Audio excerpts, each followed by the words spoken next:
Hey guys, it's Ryan.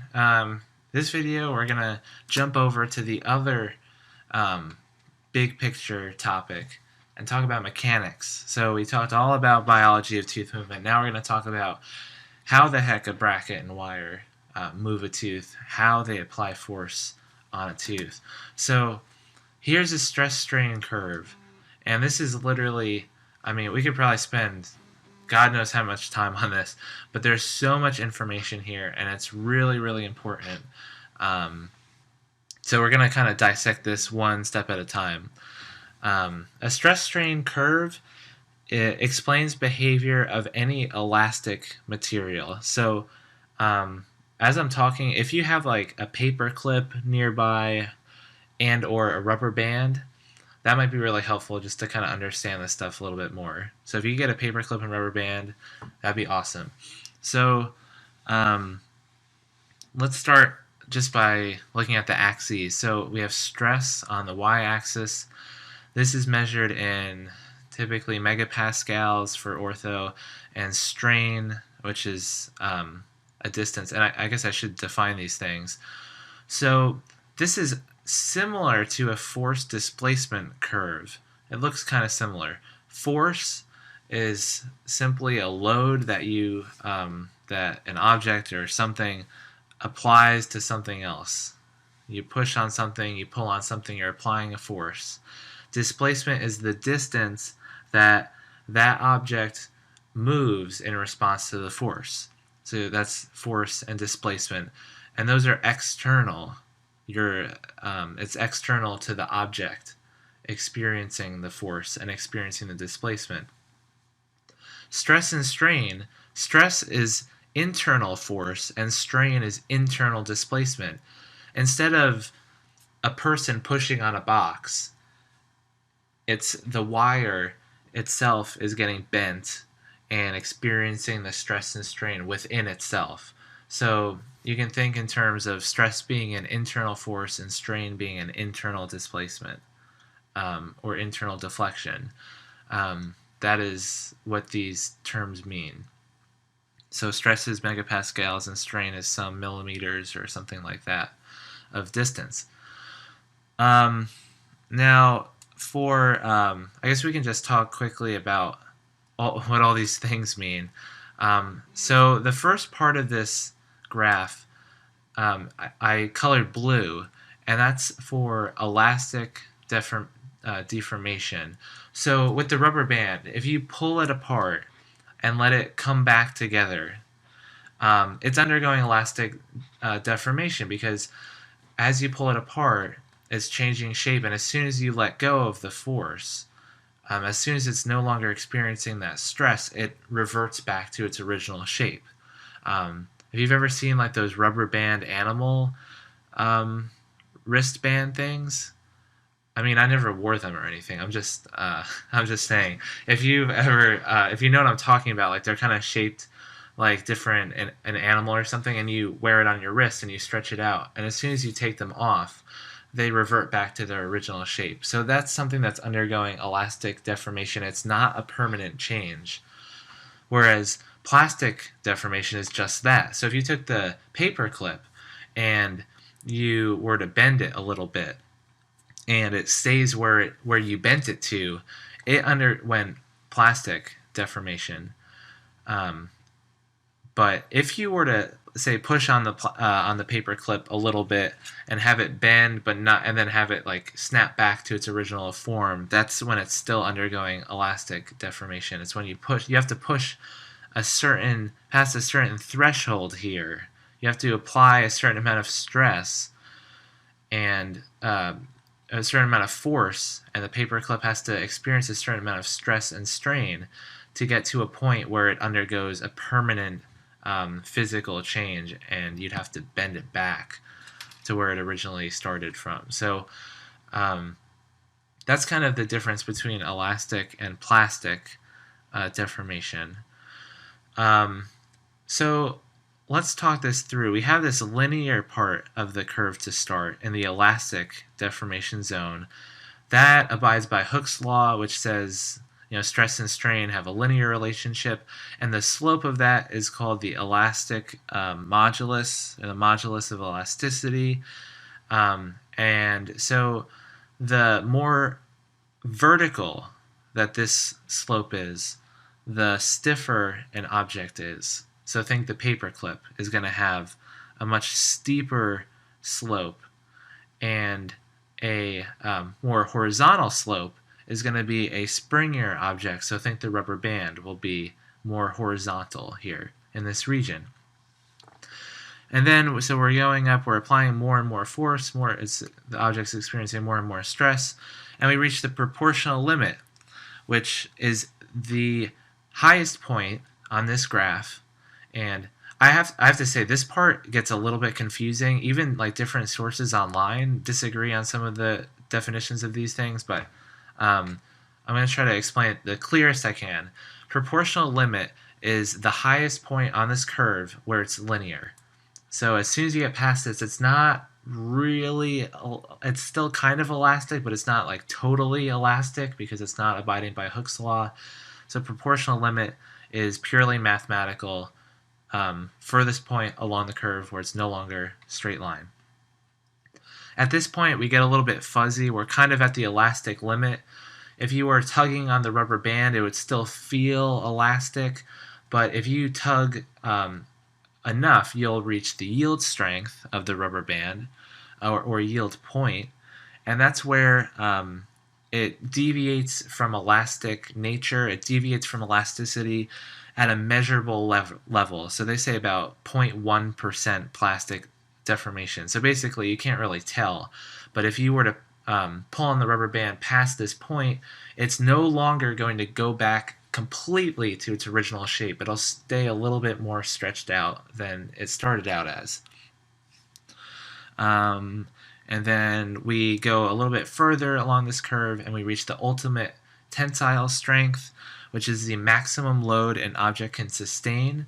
So that's the maximum amount of force. Anything beyond that, the object's going to fail or break. So you pull past this point, you reach the failure point, the rubber band snaps.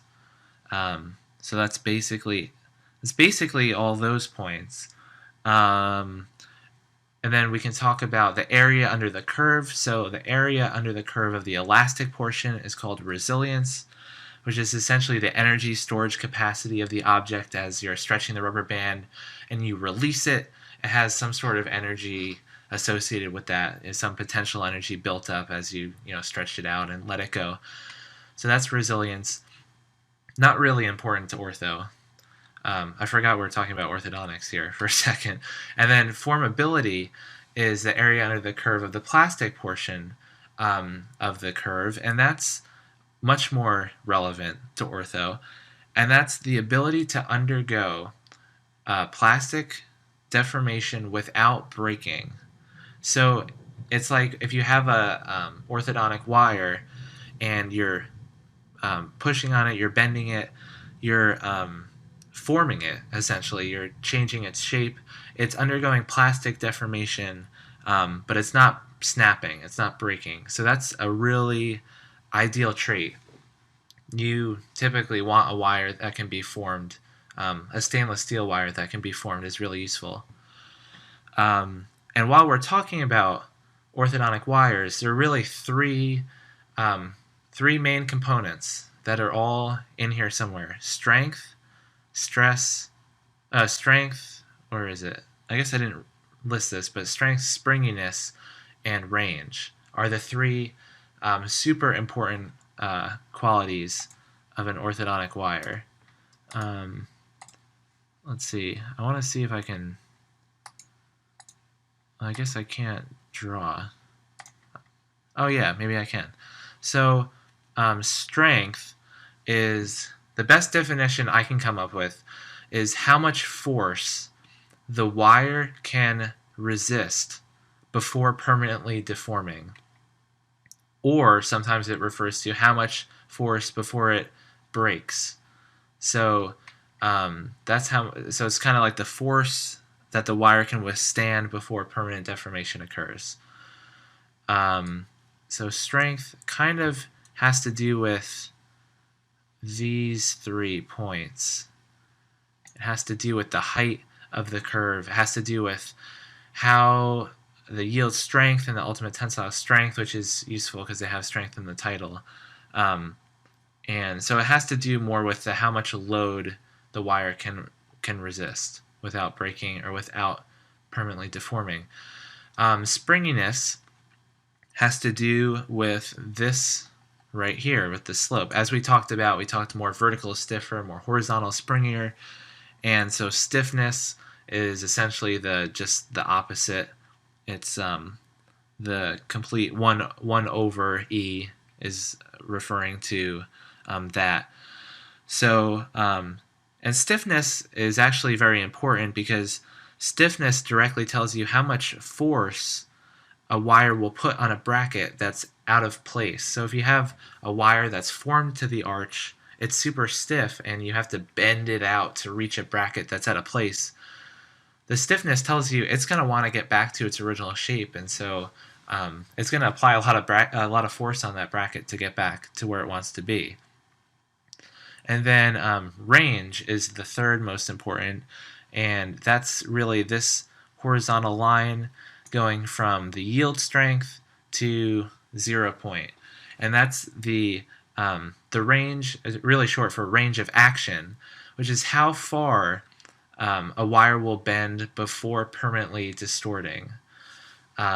So it's really this, it's basically, and the elastic limit gets a little bit fuzzy here. So some people say range is here to proportional limit, people say it's here to elastic limit, but it's from somewhere in this elastic portion of the curve, this x distance, and it's how much, again, how far the distance that the wire can bend elastically before it loses its elasticity, before it's permanently distorted. So those 3 components are super critical. The strength is how much force a wire can withstand. The springiness is essentially the flexibility, how far the wire will bend under a given load, and the range of action, how far it will bend before permanently distorting.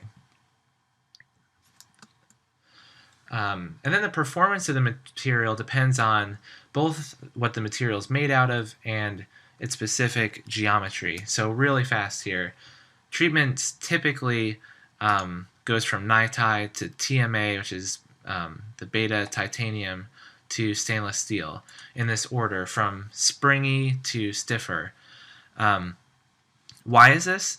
Because if you start out with a wire that's too stiff, you'll start out, number one, with a force that's probably too heavy initially, a force that decays too quickly, and you could potentially pop off a bracket that's really far out of place. So we start with NiTi, but why don't we just stick with this? Well, if we have a wire that's too weak, if we bite on a hard piece of candy or something, we could potentially permanently distort the NiTi wire if it's not strong, because it won't take much force before it permanently distorts, because remember, that's the definition of strength. And it will lose its elasticity and it won't want to revert back to its original shape. So that's a problem. And that's basically what I say here. NiTi you can't form as easily. It won't, if you want to change its shape, it won't listen to you, essentially. And then stainless steel will respond to your bends much better. And then just for geometry, a round wire slides through brackets, whereas a rectangular wire enables you, in a rectangular wire bracket slot, enables you to apply torque. If we double the diameter, we increase strength, we increase stiffness, and we half the range of action. And if we increase the length of something, we decrease strength, we increase springiness, and increase range. And these things, if you kind of think about thickening a wire, you think it makes sense that it would become stronger and stiffer, and if you increase the length of a wire, it makes sense it wouldn't be as strong and has more range of flexibility. And then these calculations are for cantilevers. So so a wire is supported only on one side, so that would be like at the distal most portion of the mouth. And a supporting beam is pretty much everywhere else between two brackets. And this is kind of like a fast calculation.